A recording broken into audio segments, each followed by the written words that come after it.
Okay, welcome back, everyone. We are here in the 2022 Journey series of the New Haven Alumni Chapter of Delta Sigma Theta Sorority Incorporated.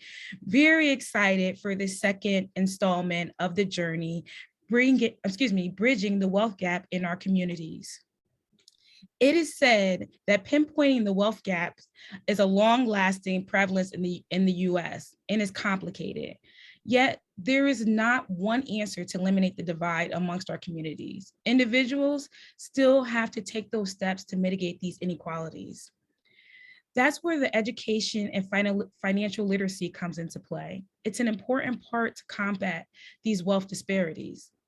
Tonight's workshop is a healthy attitude towards your money, which focuses on the psychology of spending and budgeting.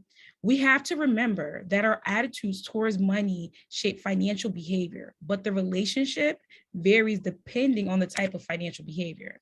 I hope that everyone is excited as I am for this amazing lineup of speakers we have for you tonight. On our agenda, you'll see we'll have a welcome from our president, Paula Irvin. I will go over our mission and overview of the journey. And then also we'll have a speaker, Senator Matt Lesser from the 9th District, to talk about some student loan debt forgiveness legislation that's in Connecticut and federally. And then also we'll have a great speaker, Bridget Russell, the Managing Director of Home Ownership Center of the Neighborhood Housing Authority, come and speak to you about your attitude towards money. Then we'll have a small survey for you guys, not long, and then our call to action. Madam President. Thank you, Lamara, and thank you all for joining us this evening. My name is Paula Irvin, and I'm the president of the New Haven Alumni Chapter of Delta Sigma Theta Sorority Incorporated. Delta Sigma Theta Sorority Incorporated is a not-for-profit organization founded on January 13, 1913, whose purpose is to provide assistance and support through established programs in local communities throughout the world. The New Haven Alumni Chapter was chartered on October 3, 1959. New Haven Alumni Chapter's legacy of service to the greater New Haven area has focused its involvement around the structure of the sorority's 5-point programmatic thrusts: economic development, educational development, political awareness and involvement, physical and mental health, and international awareness and involvement. The Journey, a 4-part series, falls under our economic development programmatic thrust. And this is such a wonderful program. As Lamara mentioned, this is our second installment. Last year we did 5 workshops. This year we're going to do 4. But every workshop, we want you all to take in information and then take it back to people in your community, in your network, in your family. We want you to share this knowledge with everyone. So tonight's session, as Lamara mentioned, is about a healthy attitude towards money. And truly, I believe that's where it all starts. It all starts with how we envision our life to be, how we envision what is our foundation, what is our thought with money, and how do we really, how does the money relate to us on a more personal level? So again, whether you're saving or having, started your journey in this whole financial empowerment series, we want you to just take in this information. Please use this time to ask any questions you may have. The chat is open, so we want you to drop any questions you may have in the chat. Bridget will speak more about different aspects, and you can, ask her questions as you listen to her presentation. But again, this is very interactive. We'll be interacting with you as well in the chat. So please just, again, any questions you have, let's treat this as an open space, because again, we all want to have a healthy attitude towards money. Be sure to take notes, and again, invite a friend, copy the invite link and share it with a friend or two. So thank you again for joining us. I'll pass it back to Lamara so we can get started with our program. Thank you, Lamara.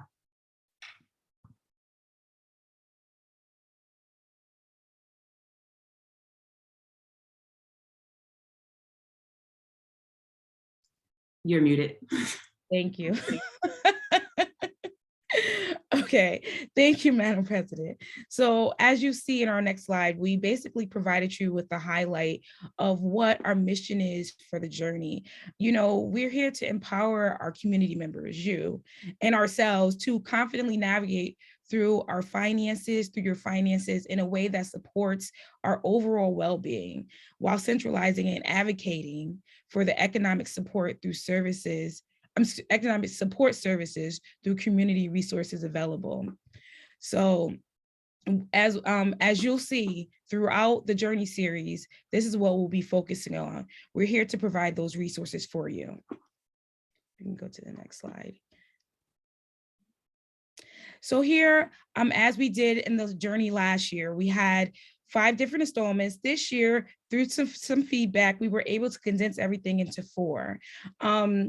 So again, tonight we'll be providing budgeting and budgeting management skills on a healthy attitude towards your money. As in March 16th, which is a very exciting workshop that's focused on women in entrepreneurship, which aligns with Women's History Month. So we'll be having local business owners and representatives from the Chamber of Commerce to come and discuss what some of their challenges they have, the successes, and just give us key points, because honestly, it's all about being our own bosses now. I'm sure everyone agrees with that.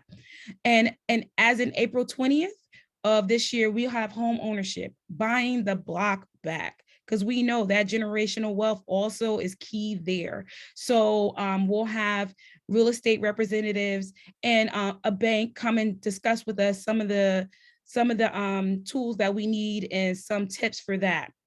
And last but not least, very important, investments and May 18th, investments, creating, sustaining that wealth. So that's what's important, to be able to pass it on to our next generations. Next, we'll have our social action co-chair, Mykesha Bellamy, introduce our next speaker. Good evening. Good evening.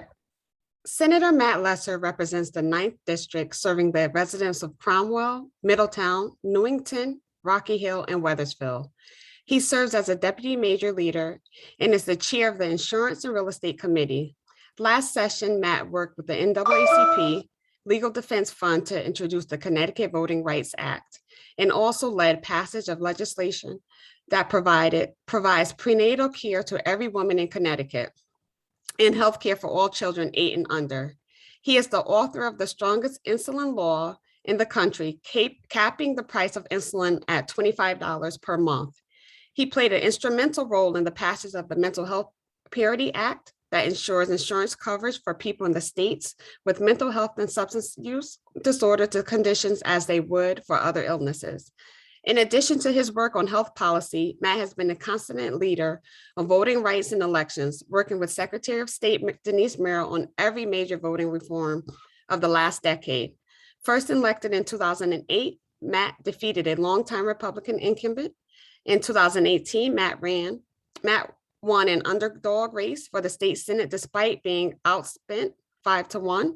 A cancer survivor, he lives in Middletown with his wife, Sarah, an attorney, and their 1-year-old son. So it gives me great pleasure to introduce Senator Matt Lesser.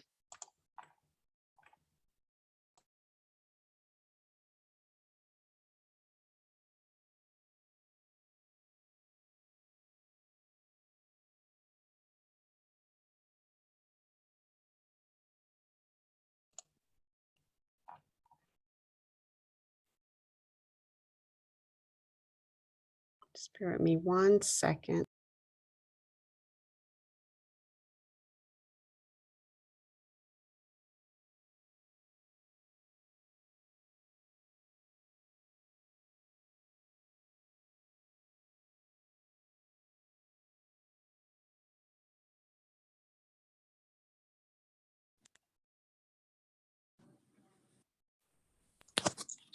Good evening, Senator Lesser. Thank you for joining us this evening.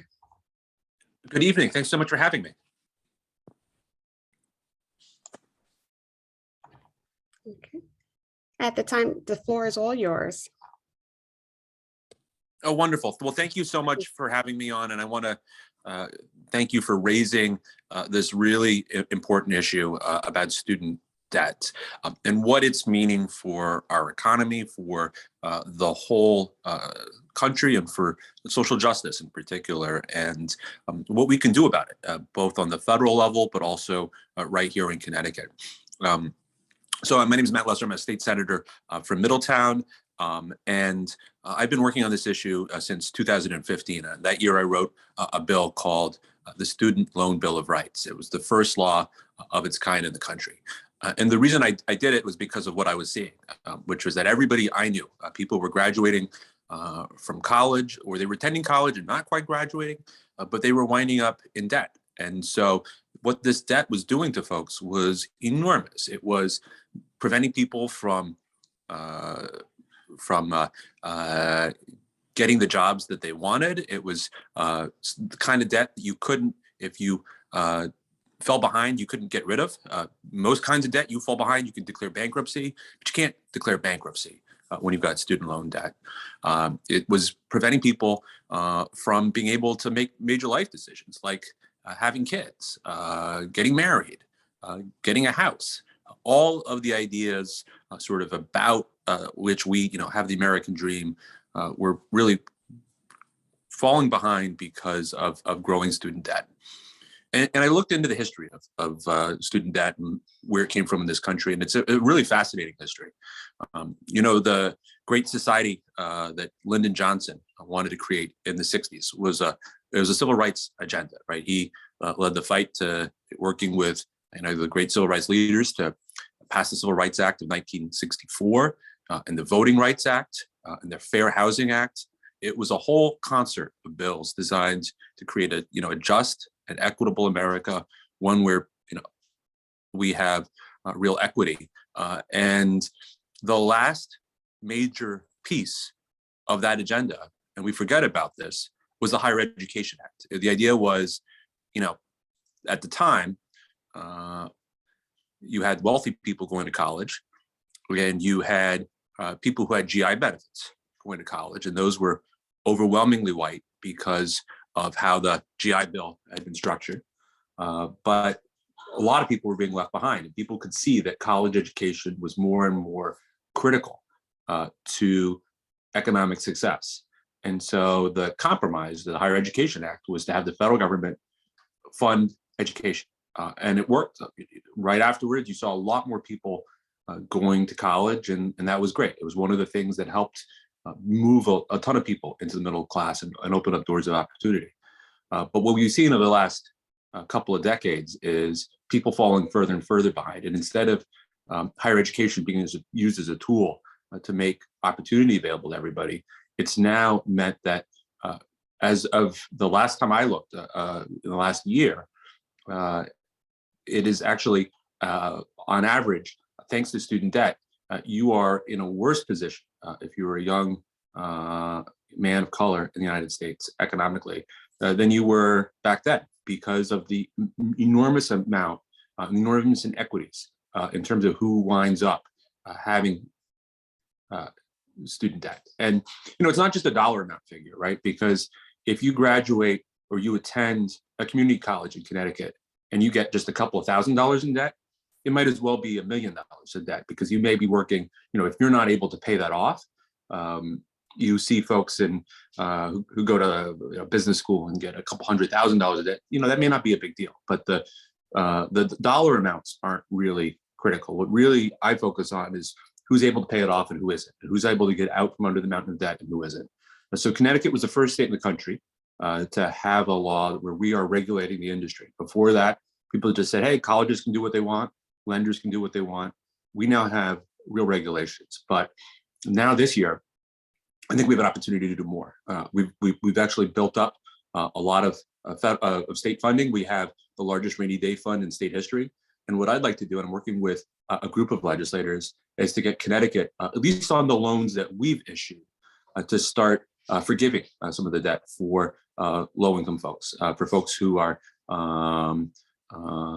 most at risk of defaulting on it. I think that would be huge for our economy. I think it would be huge for achieving equity. And then the other flip side is we got to make college affordable.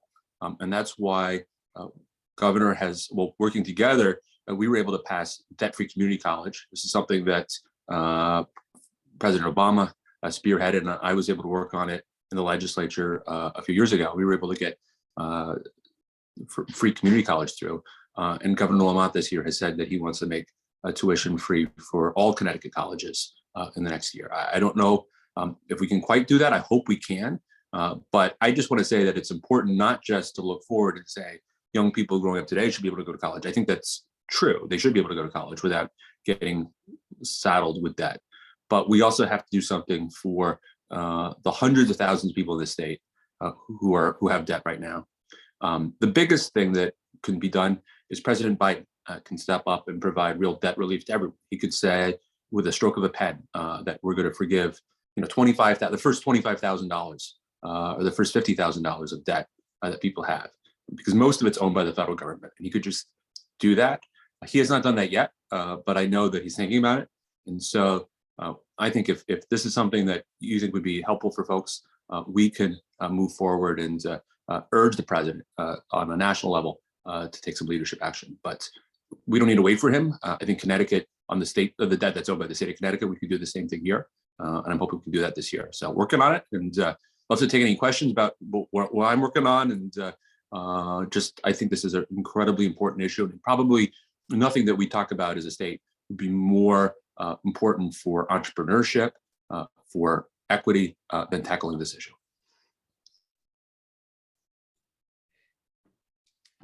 Thank you, Senator Lesser. I'm Lamar Russell, and I actually just have a few questions, because I do know that, student loan debt is something that we worry about constantly.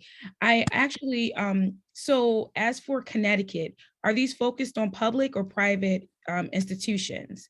And then also, I noticed that with the student loan forgiveness programs, or those that are out there in legislation, they're more focused on civil jobs and everything, kind of, in my opinion, would kind of convince a student to actually go into this field over maybe business or finance or something of the sort. Can you shed a little light on that, please? Yeah, so those are great questions. So what I would say, what I'm looking to do is focus less on what school you go to, and certainly there are some schools that are have more resources than others, and there are places that charge more tuition than others.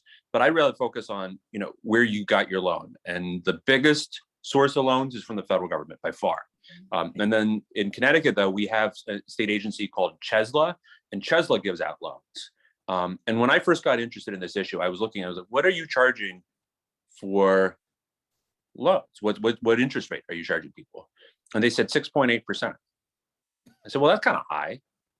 And they said, well, why are you charging that much? And they said, well, that's what the federal government's charging. I said, well, but what do you what could you offer if you wanted to? And they said, oh, we could do it for 4%. I'm like, well, why are you overcharging people? Why is it, if the state of Connecticut is trying to make it possible for people to go to college, why are we charging more than we absolutely have to? Why aren't we, we're borrowing at 1%. Why aren't we giving it out? Why are we making a profit off of people just trying to get opportunity in the state? So with just the stroke of the pen, they said, okay, we'll lower it. They lowered it 2 percentage points after a phone call with me. And my head exploded. That shouldn't be the process, we set interest rates at. That doesn't make any sense. So it's something that I've been frustrated by.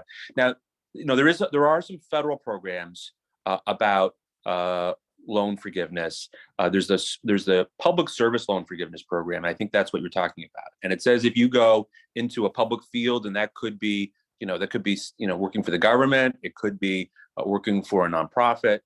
After 10 years, if you're serving as a teacher or a nurse, after 10 years, your loans are supposed to be forgiven. And that's a great idea. I'm all for it.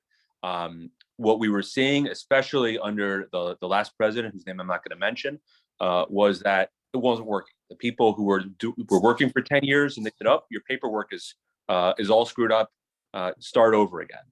And it was destroying people's lives. So, it's gotten better since the administration changed. I know they're making things work a lot better. And we've got, a guy from Connecticut, our former education commissioner, is now the Secretary of Education, and he's doing a lot to make things better there.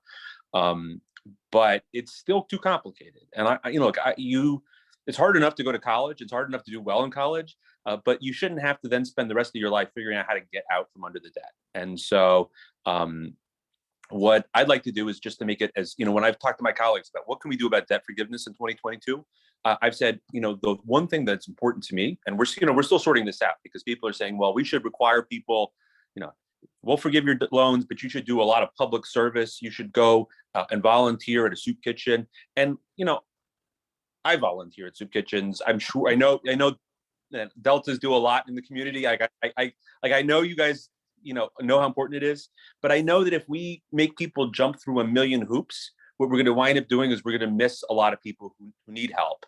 And, I'd rather just make it possible to help as many people out there, the people who don't know how to navigate the bureaucracy, and just to make sure that we get this help out to people quickly. So I think that's a long way of saying, I just think we should make it simple and make it easy for people to get the help that they need. I completely agree with you. It is a long journey to go on this. So another question that came in the chat is, why are they charging 4%? And that what comes from there is that, where is that profit going to if they're only receiving 1% from the government? I mean, from federal. That's right.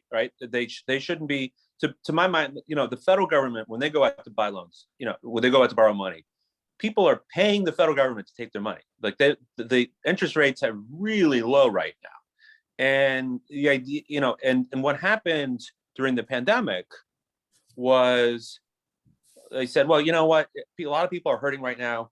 Maybe we should stop collecting interest on loans. Mm-hmm. And so in 2020, as a temporary thing, they said, you know what? We're going to stop collecting interest on loans. Okay. Well, why were they collecting interest in the first place? Maybe we could just do that forever. Why is the federal government making any money off? Why did it? The whole idea is we're doing this as a program to promote opportunity, and we want all Americans who, not everybody should go to college, but everybody who wants to go to college, who sees that as their pathway, should be able to. And if that's why we do student loans as a country, why is the federal government making a nickel on this? They should be, this is something that we should be making available for everybody. It's a real equalizer. It's as it was originally intended. It's a civil rights program. It's an idea about saying we're going to create a country where everybody can get as much education as they want, because one, is good for our economy, but it's also good for our country. It's good for our society too. Agreed, definitely. So with that, I know that there are forgiveness programs, and are there any, I think I saw in the notes, grant programs that are out there for Connecticut, that's Connecticut specific? Yeah, so we've got something. We've got a Connecticut scholarship called the Roberta Willis Scholarship. That's every year the state provides some funding. Chesla, in addition to providing loans, also provides grants. So absolutely, yeah. We need to do more of that. And part of it, I think, is it's the idea. I get the idea. They wanted to make college free in the 60s, and the loans were a compromise. And the idea was, well, the loans will work, people will pay them off. But if you spend 40 years paying off your student loans, I mean, the people who are, the last time I checked, the number one reason why people get their Social Security checks garnished, that means the federal government comes in and says, nope, you can't actually get your Social Security check, is because of student loan debts. Oh my goodness. And now part of it is because people have co-signed for their kids or their grandkids. But, the last thing we should be doing is seeing, a senior citizen who's relying on Social Security not be able to pay the light bill because they've got a student loan payment handing. And this is no longer being a thing where you go 5 years into debt, you pay it off. It's now being something that follows people for their entire lives. And that's a real problem. And maybe that's why we need to shift more to grants, and we'll just make college free, because this whole approach just doesn't seem to be working for too many people.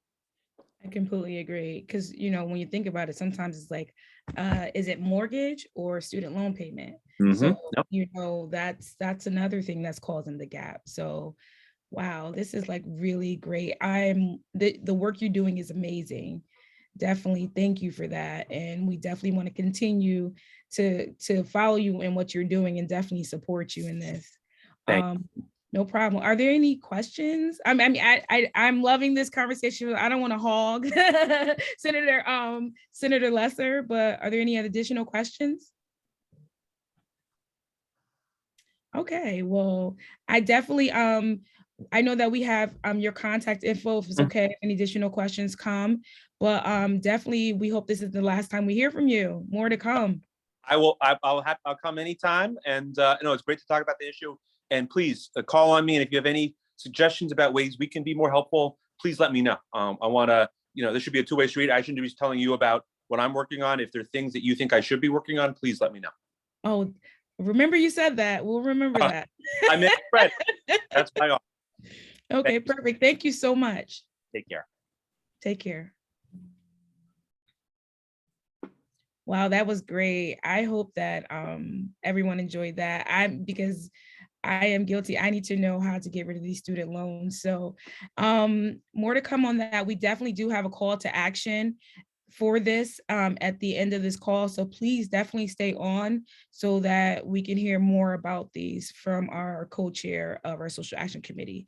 So as we move on to our next presenter, for the past 15 years, Bridget Russell has served as the managing director for the Home Ownership Center at the Neighborhood Housing Services of New Haven, managing the center's program development for client services and staff training.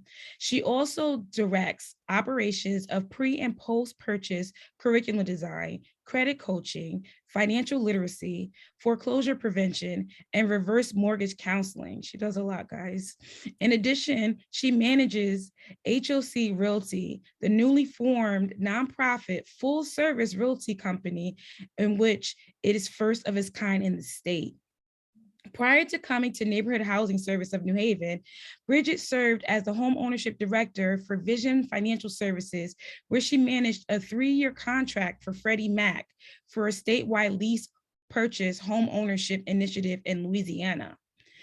In this role, she facilitated statewide trainings and orientations for realtors, home buyers, and housing counseling agencies, and was successful in creating over 100 new homeowners. With more than 33 years of experience in financial management training and residential real estate, Bridget has partnered with banks, nonprofits, and faith-based organizations to develop and present homeowner and financial literacy programs in Atlanta, Orlando, Baltimore, Oakland, Little Rock, San Antonio, and much of Connecticut. So Bridget has been all over, guys. So this is great. Hope you got your notebooks out. A graduate of the College of William and Mary with a degree in political science, Bridget has also completed coursework with Neighborhood Works Training Institute, Freddie Mac, Fannie Mae, and HUD. She is a member of Varick African Methodist Episcopal Zion Church, where she serves on the women's ministry. She also serves as co-chair for Neighborhood Works National Home Ownership Center Advisory Board, and currently serves as a chairperson for the Housing Committee on the Executive Board at the Greater New Haven NAACP. Please welcome Bridget Russell. Hi, everyone. Thank you so much, Delta Sigma Theta, for allowing me to be here this evening to talk about something that is truly, truly, truly very passionate. I'm truly passionate about. It is work that I've been doing for some time, and strongly, strongly, strongly believe in. And at this point, what I'd really like to do is get started.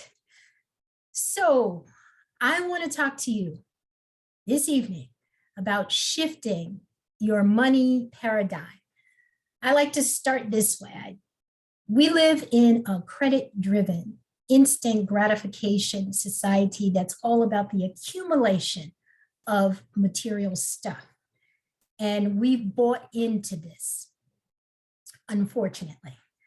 And, in the over 33 years now that I've been doing this, I mean, if there's one thing that is a common denominator in working with people and trying to get them in homes, and the goal always is, it's not just about getting people into homes. You can get into a home.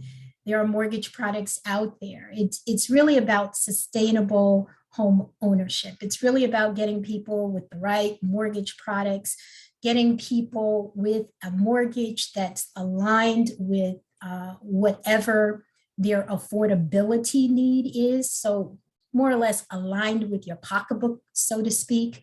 So at the end of the day, you're able to sustain and to maintain.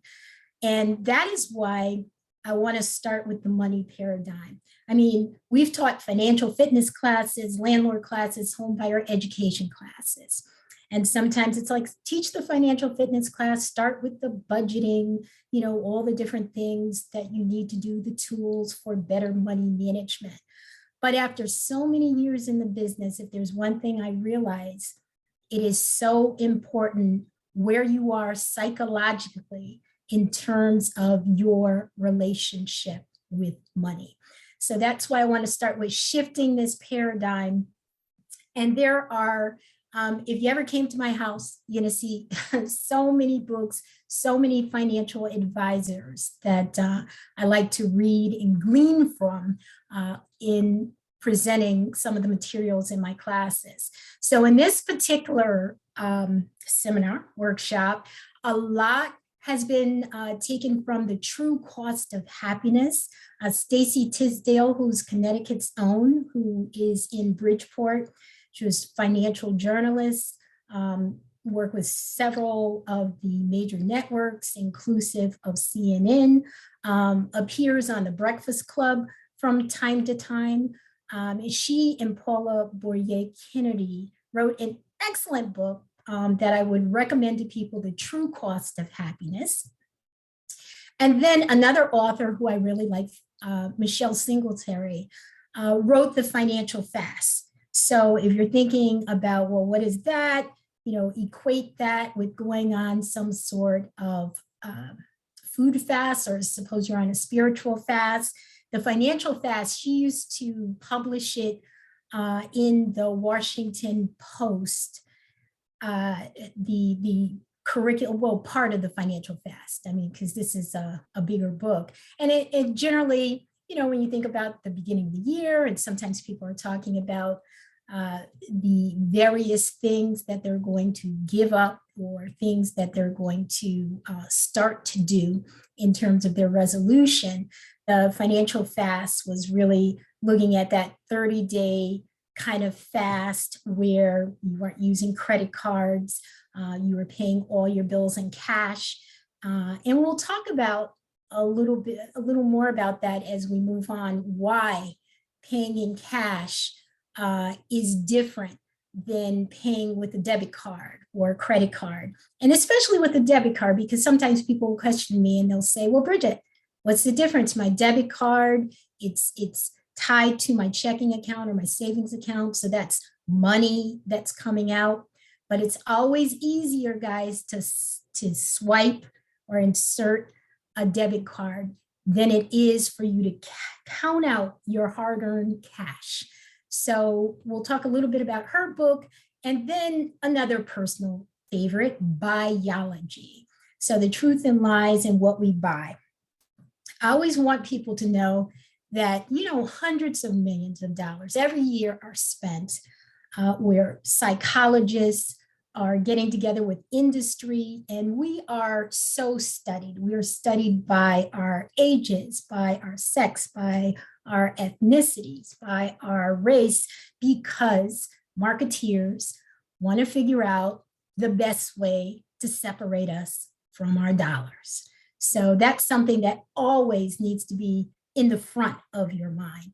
And then use some things from the 30-day money cleanse with Ashley Gersley, who had some really good tips there too. So shifting your money paradigm. So, yep, as Paula was saying, Lamar was saying, we have to look at our money attitudes. We have to understand why we do what we do in order to affect change at the end of the day. Then we're going to talk a little bit about next steps. Think of this class as the precursor to like someone going into a money management boot camp. So there are interactive activities. I really want you guys to respond in the chat. I want, first of all, to see if I get buy-in here. So it's not how much you make. It's not how much you make. It's how well you manage what you make. How many people believe that? Do I get buy-in for this? It's not how much you make. It's how well you manage what you make. And I always love this because, you know, at one time I didn't believe this several years ago. I always thought it was directly tied into how much you made. And I remember a financial advisor sitting down with me a number of years ago when I was a property manager. And he said, you know, I'm counseling a couple right now. They make about $42,000 a year, but they're kind of behind the eight ball. You know, they're missing payments, skipping payments, late on payments, and feel overwhelmed with debt. And then on the other hand, he had another couple and say they made about double and same situation. So in my young mind then I was thinking, well, hey, if only the $42,000 a year couple made their income and they made more, then everything is okay. But the truth of the matter is if you don't learn to discipline and live within your means, it doesn't make any difference how much you make. It's not a magic number, because if it was a magic number, then folks who were making $10 million a year, there'd be this magic number. And once people are making this set amount of money every year, you'll see that they're not in a financial struggle. It's not, because if I don't discipline myself to live within my means now, why do I think even if my salary doubled that it would be any different? So I want you guys to take out pen and paper right now. And this is from Stacy Tisdale's book. This is a scenario, and I want you to write down the answers. So scenario number one, you have all the money you ever need, all the money, and money is not going to be a concern in the future. So don't even think of it as if this money I have, well, 10 years from now, it might not be here. So if you had all the money you will ever need and money is not a concern for the future, I want you to tell me, what will you do with it from this moment forward? And what would you do with your life? What would you do with your life if you had this particular scenario? And then, you know, how would you spend your time? So what would you do with your life? What would you do with your time? I want you to take a moment and just think, this is the plenty of money scenario from The True Cost of Happiness with Stacy Tisdale. And unfortunately, in the mode I am, I can't really see chat. And I don't know, Lamar, if you can help me if anything comes in chat, but I'm wondering, what would you do from this moment forward in the plenty of money scenario? What would you do with your life? What would you do with your time? So you guys have that down. We're going to have scenario number two. So in scenario number two, you've just come from the doctor. You find out that you only have 5 to 10 years to live. You will have no physical discomfort, but your death will be sudden and unpredictable. So it's 5 to 10 years. Now I'm going to ask those same questions. You know, would anything change? What would you do with your money? How would you spend your time? What would you do with your life?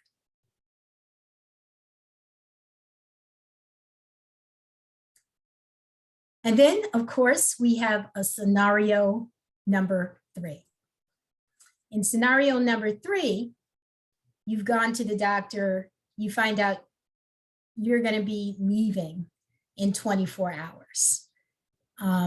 What are your regrets? What are your longings and feelings? Are there any unfulfilled dreams?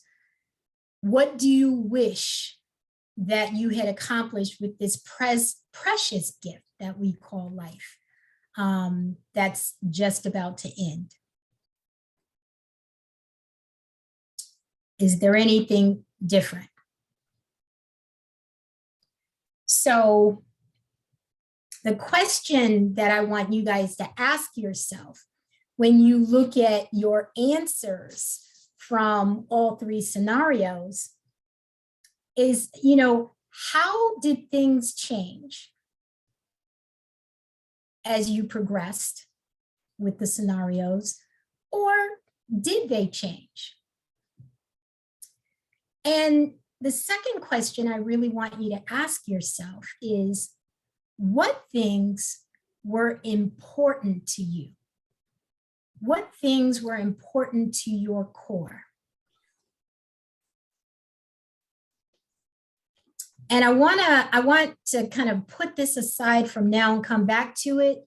And before we even do that, I wonder if anyone would be willing to share what their answers were.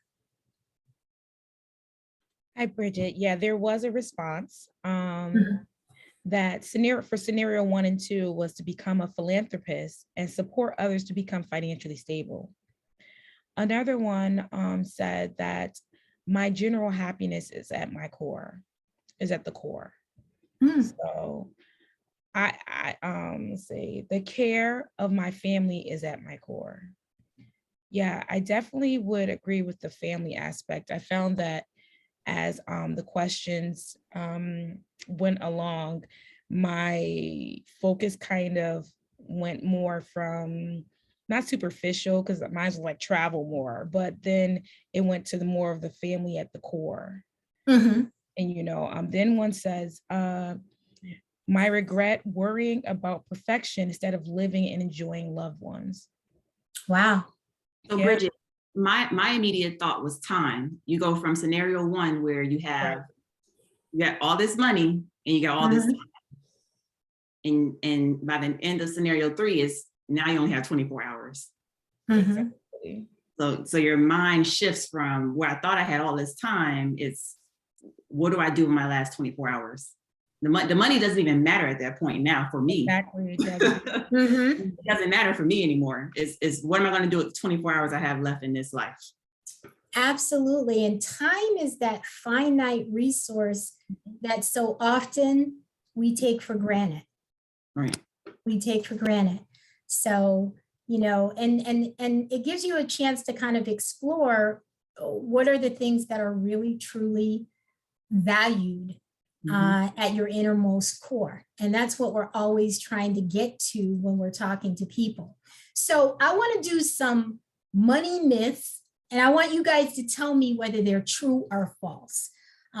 Things I hear all the time: you need to be rich to invest. True or false? And I'm going to definitely say false. It's just like when people tell me you need to have money before you do a budget. You do not need to be rich to invest. Your money will grow in a savings account. I think most people know that in this day and age, savings accounts have such a low yield. And, now we're in a state of inflation, which might bring it up a little bit, but you're not going to create wealth by putting your money in a savings account. How about credit cards are great for an emergency fund? I'm hoping that people are saying no.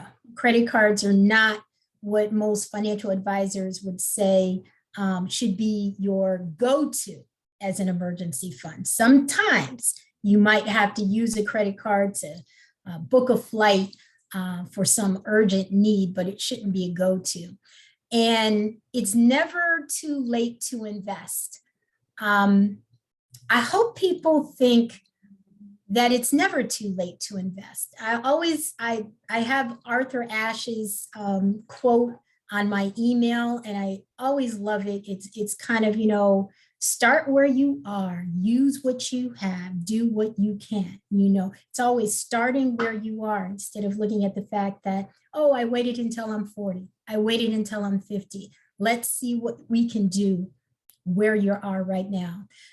So financial freedom, we know it's not just for the affluent. And of course, This is probably the most frequently misquoted one. Money is the root of all evil. It's really the love of money. So there's so many attitudes that people have. And it's important to look at the myths, because sometimes people think crisis is the reason for change. So if there was some crisis in my life, that really is going to motivate me to change. But honestly speaking, and this is looking in the business field, and I'm going to say specifically within the health industry, you'll have folks who had bypass surgery and they're not able to sustain changes to their unhealthy lifestyle and continue on, and to the tune of 90% of folks after bypass surgery. So then that's saying just because there was a major crisis, that's not really the impetus for change. And then how about fear? Sometimes people think fear is going to motivate change. So is change motivated by fear? I'm wondering, can I hear, does anybody think fear motivates change?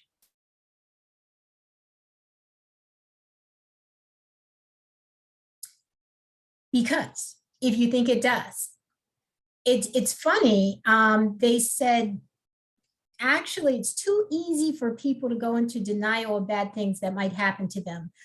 It's really compelling, positive, and inspirational vision that actually is more of a motivation for change, not fear. And the whole idea about facts will set us free. Well, guys, we've been living through the last election cycle or two. We've heard things like alternate facts. Facts actually don't set people free because people already have their conceptual frames of things. So they make sense of the world. And a lot of times facts are rejected. And how about small gradual changes? They're easier because they quickly yield benefits. There are even some who will say, no, that's not really correct.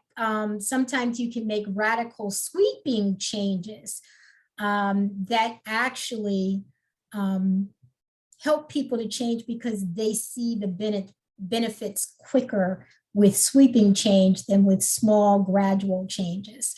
And also this whole thing that, hey, we're hardwired, we can't change.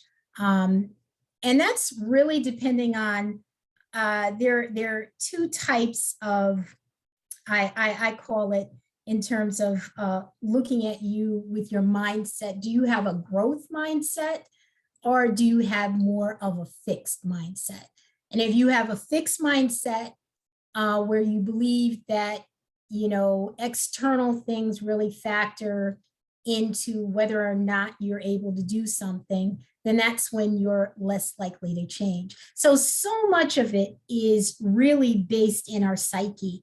And so that's why I like to tell people, sometimes if you're not happy with the way you're managing your finances, let's go back and let's kind of look at the root of what's happening. Let's understand why we do what we do. And it's kind of like, I always like to equate weeds in your grass. And, if there are weeds in my grass and I go and I cut it, I don't see the weed. But if I don't go and get the root of the weed out, that weed is going to grow and appear again. And so that's why one of the reasons we like to really go into the psychology of what our relationship is with money. And there's something that Stacy says in her books that I really love, the money scripts that play in our head. We often adopt, these money behaviors from what has been modeled. So it might have been from our caregiver. I'm always telling people, could have been an auntie, an uncle, it could have been an older brother or sister. But there are these scripts. I love what she said, these money scripts that kind of play in our head. And sometimes on a very unconscious level, but they kind of have molded us and maybe guided us in some of the financial decisions that we're making right now. So how about this? If my dad had a belief or said something like, life begins at retirement. So maybe I have this mindset, well, I'm not really going to do anything until after I'm retired. Or if your mom was, the man of the house has to pay all bills, or, we don't talk about money in front of the children. And I'm wondering if anybody can think of any scripts or any thoughts that might have played in their head when they grew up. Because I remember a particular money management boot camp we had.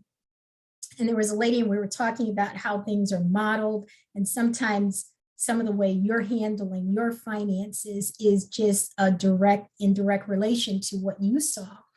And this woman in our class had this kind of Oprah aha moment. And she was like, oh my God, I'm doing exactly everything my mother did. And I never really thought about it. So I want to challenge you to think about what was modeled for you when it came to savings and investing. Even in terms of your life profession, were you encouraged to do what were truly interested or passionate, or was it chasing the dollar, the profession that had a larger income? And I want you guys to look back, and I want you to think about who had influence over you? Who had influence over you with some of the financial habits that you formed? And when you consider your primary caregiver, and it could have been your mother, your father, sister, brother, whomever, can you give me what was the greatest financial limitation? Or on the other end, maybe there was some really admirable financial behavior that you were able to pick up. So either a limitation that you think unknowingly you're actually using in your own financial behaviors today, or maybe there was something that really was very helpful and you feel very thankful that someone shared that financial behavior with you.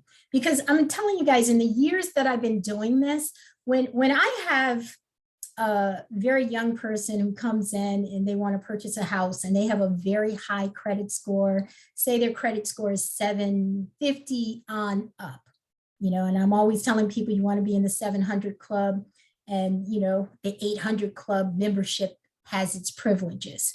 But when I have a young person who comes in and they have a very high credit score, I want to say 99.4% of the time, when that happens, I always have to ask the question, did someone talk to you about credit when you were younger? Did someone talk to you about financial behaviors? And I'm only saying 99.4 because I hate to say something happens 100% of the time, but I honestly don't remember anyone who ever told me no, that there wasn't someone who did talk to them about finances. So when we go back to changing our mindset, I've always loved this. Awareness precedes choice, and choice will always precede change. We know the definition of insanity is doing the same thing, thinking you're going to get a different result.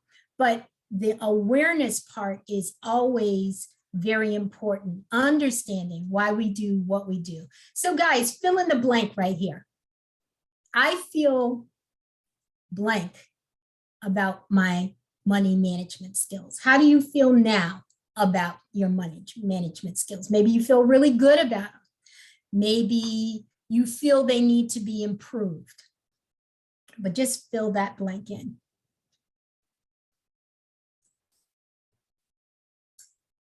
And when we talk about getting our mental house in order, and this was something from the Journal of Consumer Affairs, knowledge and income are important, but more so, those who believe the financial outcomes are chance, are due to powerful others or external, forces are always going to be slightly less likely to take the steps to manage their finances. And that goes back to what I was talking about before.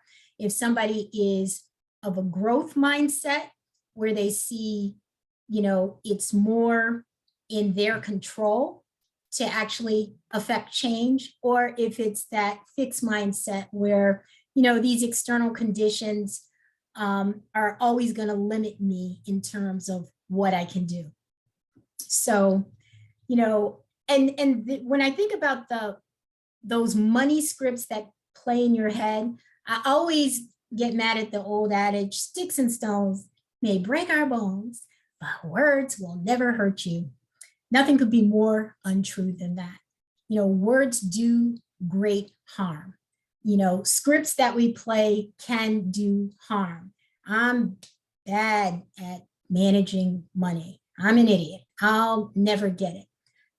Negative speak is a harmful spiraling down. And just as you have negative speak, you can have positive speak that can take you back. I will do this.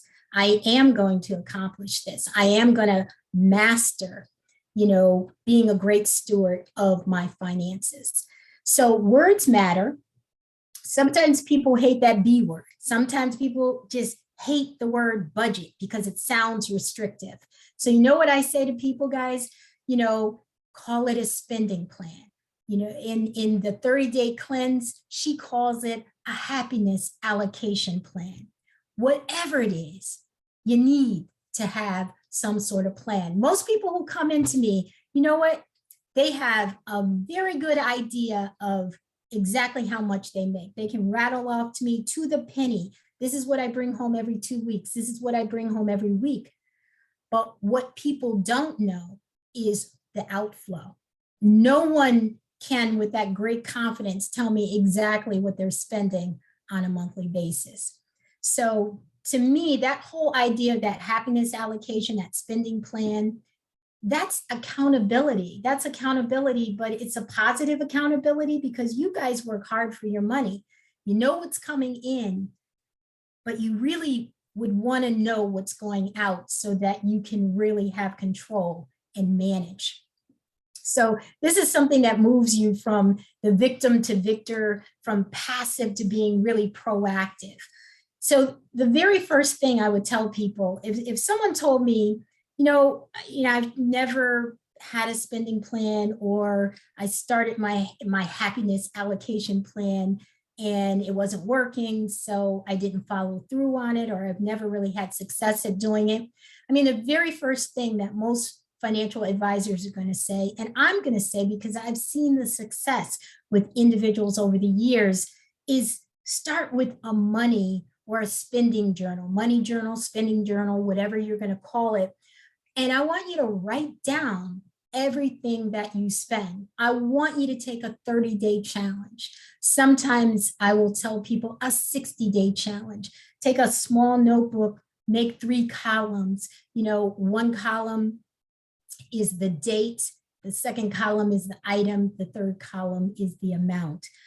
A lot of times I think people get frustrated when they're doing their happiness allocation or their spending plan, is because they're plugging in numbers that really are not the numbers that they truly are spending on whatever that particular line item is. And when you have this spending journal, it gives you that chance for 30 days, or if you take a 60-day challenge, of really writing everything down. So now I know this is what I'm spending on gas. This is what I'm spending on eating out. This is what I'm spending on groceries. And actually, it's really an empowering thing at the end of the day for you to have the accountability for everything that's going on with your hard-earned cash. And remember, I talked to you about the fact that there is a difference between using a debit card or using a credit card in terms of spending, or using your cash. It is so much harder, guys. If you're buying something and it was $1,500, if you had to count out $1,500 of your hard-earned dollars. You know, I don't care if it's 20s, 10s, whatever.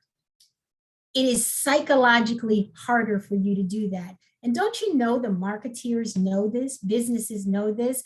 Why do you think they try and make it easier and easier?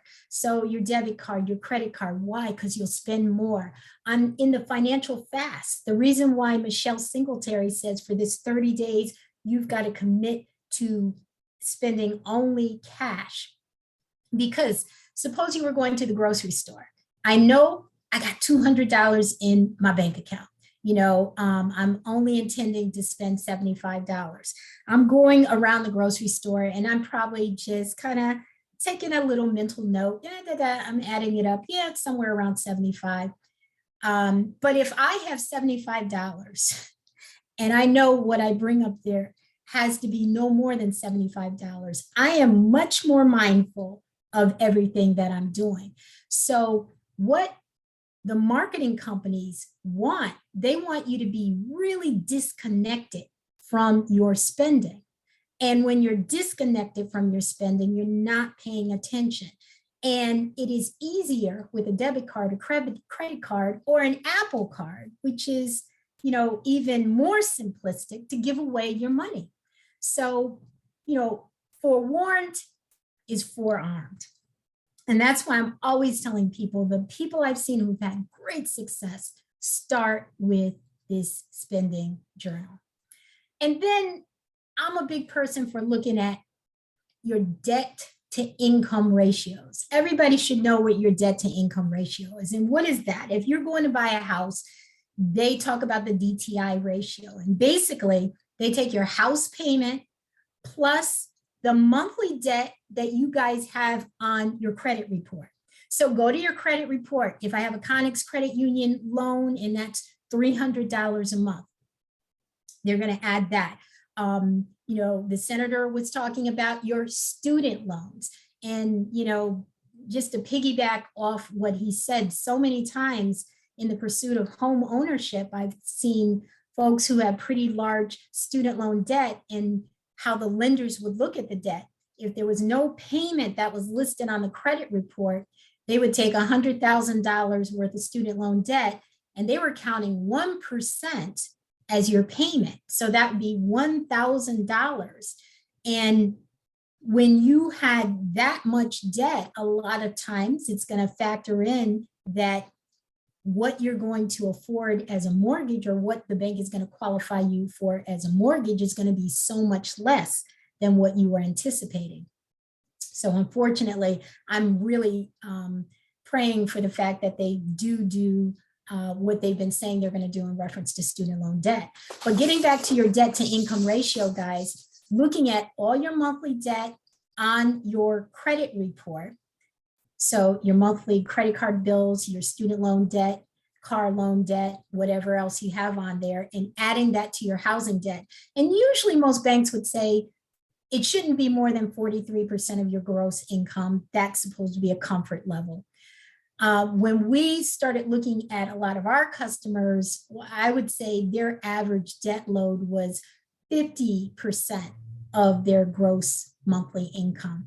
So, you know, it's different for everybody in terms of what their comfort factor is. But I'm asking you, look at where you are right now.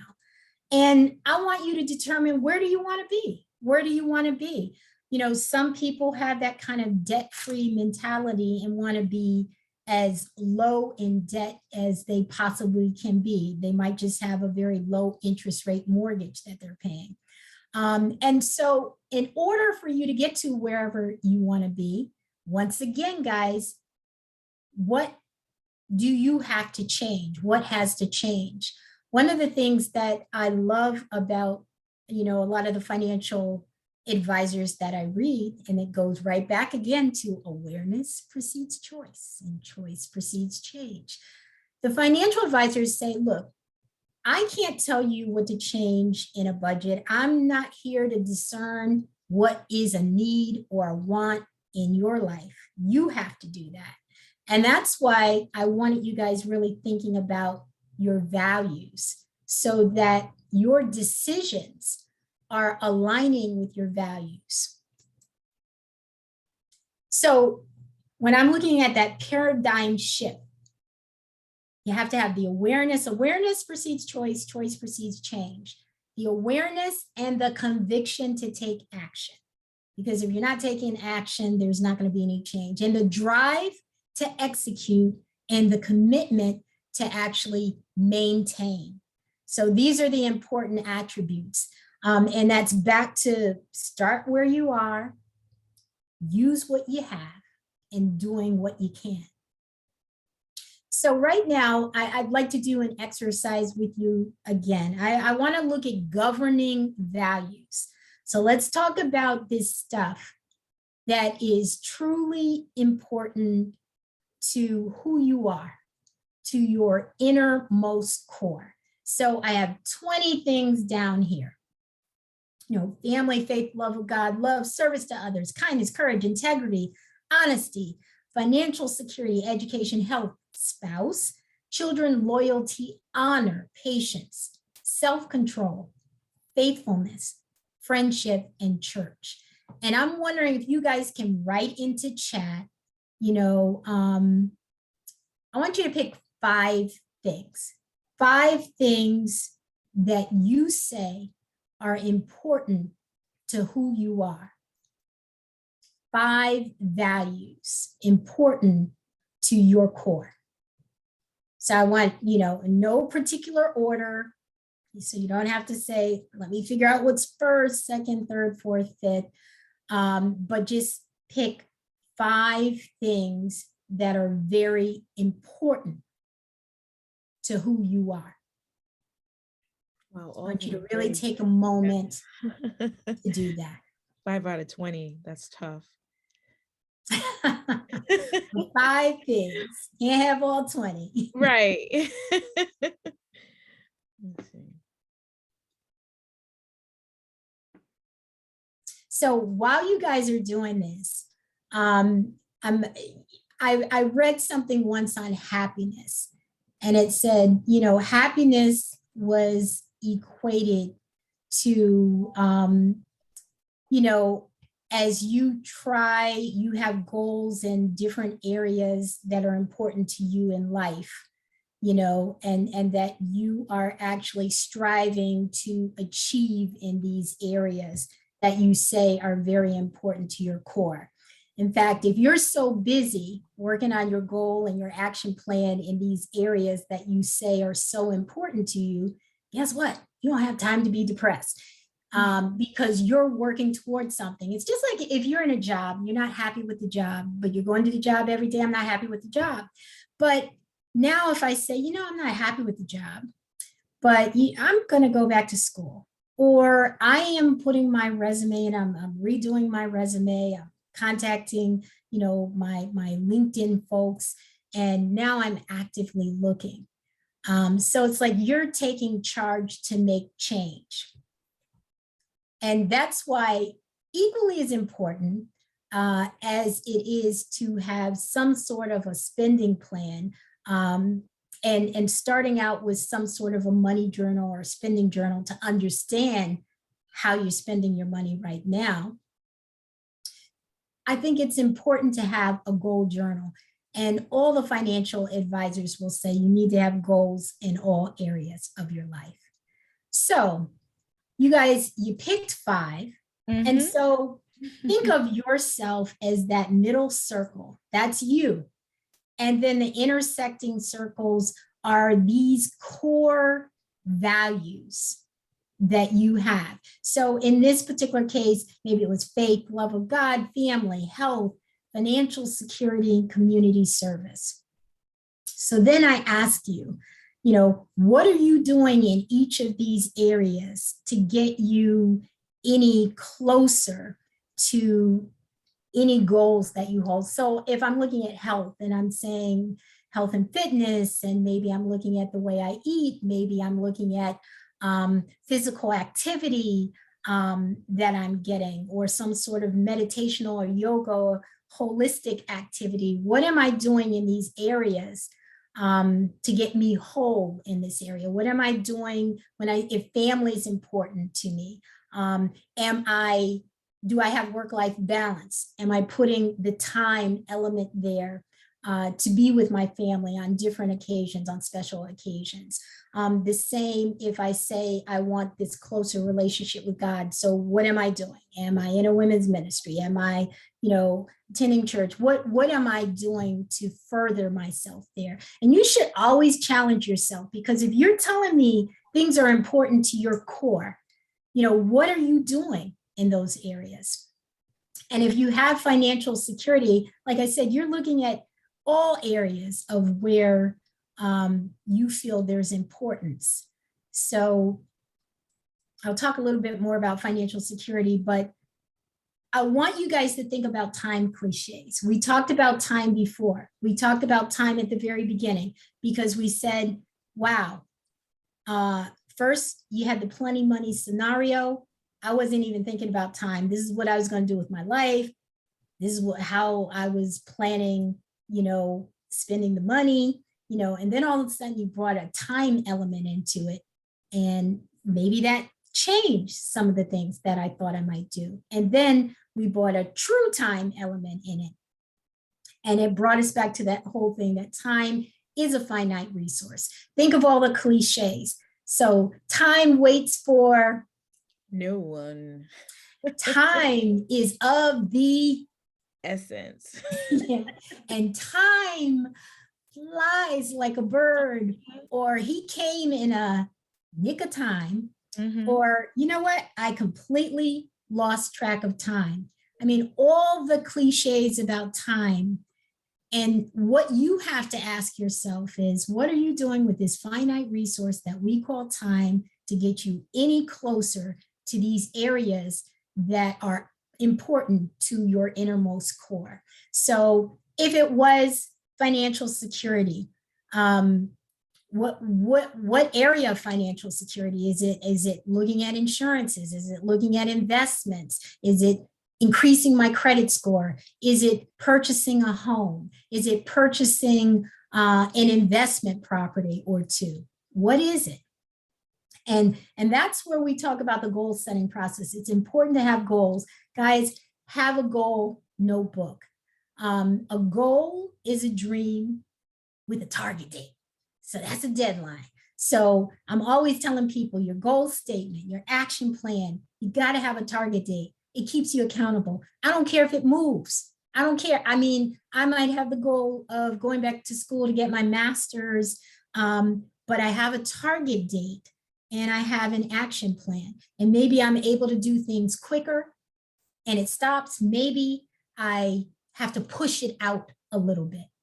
So you have to have that target date and of course the commitment and the discipline to keep it real. So I'm going to encourage you guys in the goal setting process, take a short term, medium term, long term, just write a goal statement. I think a short term is usually less than 3 months, and my medium term is 3 to 6 months, and over that is what I call long term. But when you write your goal statements, I always tell people to be very exact. If somebody says to me, Bridget, I want to improve my credit score. Nope, that's not good enough. I want to improve my credit score to 750. I want to improve my credit score to whatever by such and such a date. So I always challenge people to be as specific as they can with their goals. And just, this is where you start, because to me, there's got to be that paradigm shift. There's got to be that understanding of the relationship you have now with money. And maybe it's a very positive one, and you're just taking that to the next level. Maybe there are things in that relationship that you really want to change. So, once again, with time as a factor, I love this by Dr. Benjamin E. Mays. I have only just a minute, only 60 seconds in it, forced upon me, can't refuse it, didn't seek it, didn't choose it, but it's up to me to use it. I must suffer if I lose it, give account if I abuse it. Just a tiny little minute, but eternity is in it. So guys, shift that mindset and, you'll open yourself up to a lot of positive things. As I said, this is kind of a precursor to a money management boot camp where we take it further in terms of, steps besides spending journal and the spending plan in terms of what people can do. But years in doing this, I realized that if the buy-in isn't there psychologically, you can give people the best of plans, and the execution will not be long-term. So thank you very much, guys. And I am excited about the rest of your series when I look at everything in there. Thank you. Thank you, Bridget. This is amazing. I'm so excited about all the information that you've provided. Anyone, if you have any questions, please put it in the chat so that we can convey this to her. I do have a question though.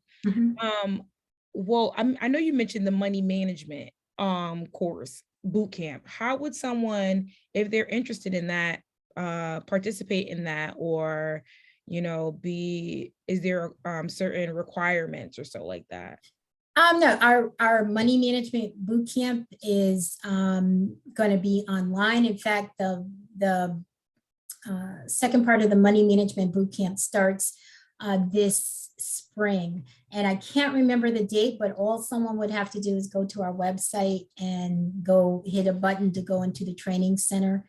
And it will be there. And it will probably be on our website as soon as it's announced. It's later on in March that it starts. And I'm sorry, I just don't know the date. No worries. Right now. So this is for Neighborhood Housing Services, their website. Okay. Yes. Do you mind if we share the link with the participants? Because I think that'd be great. Absolutely follow not. up to this. And one thing I definitely do love about this, and that's been kind of consistent throughout your entire theme, is just that awareness. That's the first step, being aware and having that, conviction and being able to kind of hold yourself accountable. And that's the big part that we have to do, because a lot of us, we are aware what's going on. We are aware of our spending habits, but we have to make that commitment and hold our feet to the fire to make that change. So, I definitely am excited about that. Some people mentioned that they do love that 30-day challenge journal. I mean, the 30-day journal and the cash challenge. Is there a way they can find more information on that? Or is that just kind of just general? No, actually, if anyone wants to email me, because I can give people different things that they can do during that 30 days, because we're going into the money management boot camp. It's going to be a deeper dive in, and there's a lot of journaling that's going to go on in reference to when we look at our money management behaviors and certain things that we're going to be doing to kind of affect change. So if anybody wants additional information about different things they can be doing during that 30-day challenge, I'd be more than happy to share it with them. Perfect. So we'll go ahead and share that information. A lot of people are super excited about your presentation. Definitely a lot of great information. And I do have I guess I was a little shocked that you said there was a couple that they were earning 42K and they were trying to come up with a, kind of like a plan and a budget. And you're saying that they still have the opportunity too. There's not a certain amount of money you need to make in order to have a budget plan, correct? Absolutely not. I always remember this one gentleman who wanted to buy a house, and he made about $10,000 a year. Now, this was years ago, and there were things like $30,000 houses that weren't falling apart. But this guy had saved $4,000. And so if you think about it, that's 40% of his gross annual income. That's pretty substantive. And he was able to do it, but this guy was a great budgeter, so he made $10,000 a year, but excellent budgeter. Where I could work with someone who made $250,000 plus and was overextended and everything. So that's why I'm just trying to say, don't make the correlation with the number in terms of if I was here, then everything would be all right. Start where you are, and let's figure out what we can do. Just going back to Arthur Ashe, start where you are, use what you have and do what you can. Yeah, I was gonna actually close off with that, but yeah, no, I definitely agree with you. That really stuck with me. To start where you are, use what you have, and do what you can. So there's never too little. And actually one thing I do like is that you said that it's never too late. No. It's never too late. So thank you so much, Bridget. And I definitely will share your information. So you probably receive a lot of communications. I think that the money management course is definitely something that people should look into. So another comment someone made, she knows people that are making 150K and they're living paycheck to paycheck. So yeah. it's it's a discipline. Yeah. It's a discipline. It does not, the money doesn't, that's not it. And it, once people can kind of, just say that is not the secret to managing my money. It's not the amount, it's how I discipline my relationship with money. And I, can manage money well, no matter what I'm making. Exactly. That's that misconception that people really need to kind of understand, that that's a false truth. Everyone can budget and, make sure that they're at least, well, one thing I'm thinking about a lot more now is retirement, even though, this is the time to definitely, definitely still consider it. I probably have about 30 years or so to go, but, it's the time now. So, and that starts with my budget. So definitely. Thank you so much, Bridget. And welcome back again, so please, we will share her information, everyone. So if you have any questions, you could contact Bridget directly or reach out to us.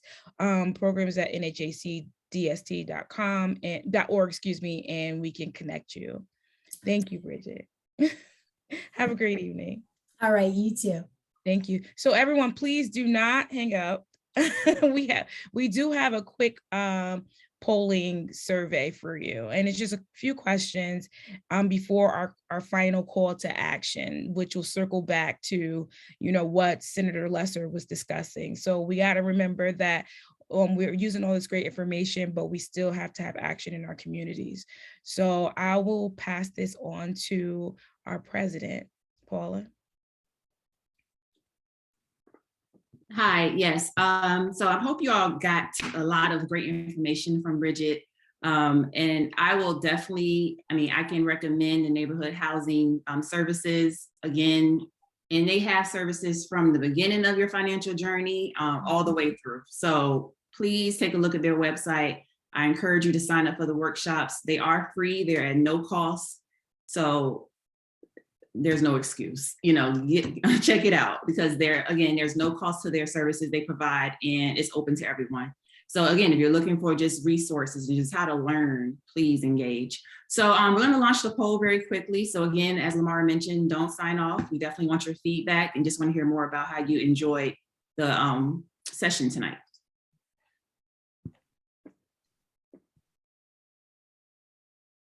So we'll give a few minutes for the poll. Or a minute or two.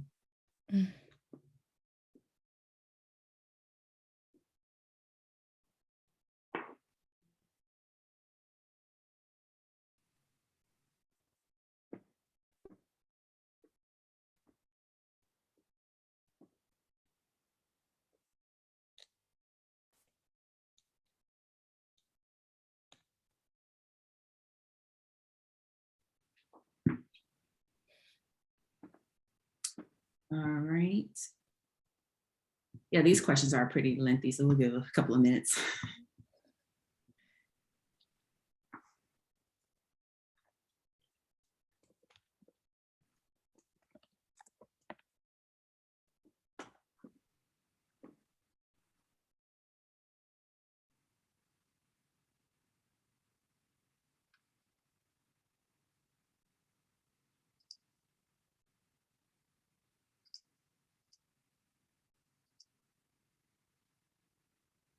All right, we're at about 78%.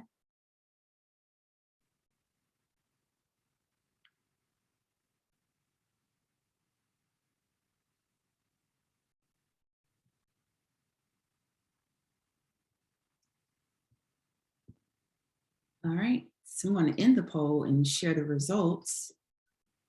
All right, so the first question, what were your reasons for attending the journey this evening? Mark all that apply. To learn more, which is great, support for the New Haven Alumni Chapter, the speakers, program information, and then support a member of the chapter. So again, thank you all for joining us. How would you describe yourself? First time program attendee is at 31%, community member 31%. This is another mark all that apply, a member of the New Haven Alumni Chapter, and then other. Our third question, after attending tonight's session, how likely are you to use the information discussed in your personal life? We got 94% very likely, so that's great to hear. After attending the journey session this evening, how likely are you to share the information with a family or friend? Very likely, great, that's what we like to hear. And then recommending this to someone else, very likely.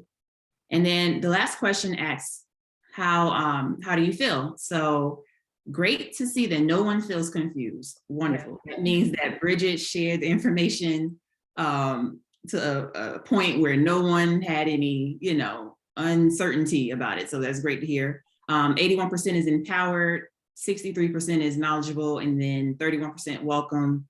And then 63% is ready for more journey sessions. So that's great to hear. We have a couple more slides to go, so we definitely encourage you to just stick around for just a little bit longer. Definitely want to just fuel you up with a lot of knowledge right now that you can take back to your family and friends.